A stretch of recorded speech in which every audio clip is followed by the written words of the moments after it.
L'arrestation de Ratko Mladic touche particulièrement Philippe Morillon. Le général français commandait les forces de l'ONU en Bosnie en 92 et 93. À ce titre, il rencontrait chaque semaine Ratko Mladic. Il a même joué aux échecs avec lui.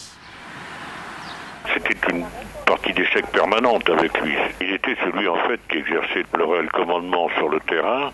Karadzic, qui était président des Serbes de Bosnie, n'était qu'une marionnette entre ses mains et je n'obtenais jamais rien dans les différentes négociations sans passer par Mladic.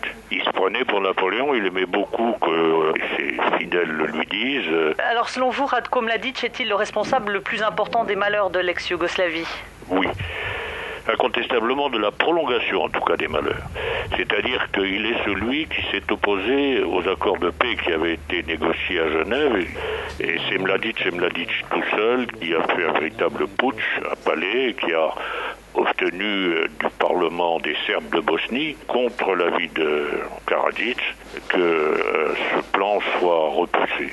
Il a donc prolongé au moins 2 années les souffrances de l'ensemble de la région et surtout, au lieu de rendre service à son pays, ce voulait être le sauveur de la grande Serbie, il a précipité la défaite des Serbes et puis évidemment il a donné cette image épouvantable à la fin, en juillet 95, au moment des massacres de Srebrenica. Je suis heureux de l'occasion qui va être donnée aux Serbes de comprendre que celui qu'ils ont pris, un certain nombre d'entre eux l'ont pris pour un héros, est en fait la cause principale de la prolongation de leur malheur.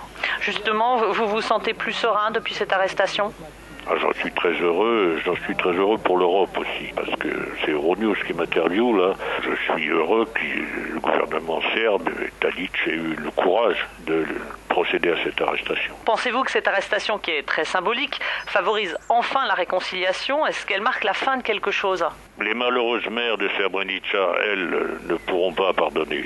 Il faut comprendre leur douleur, qui est une folle douleur.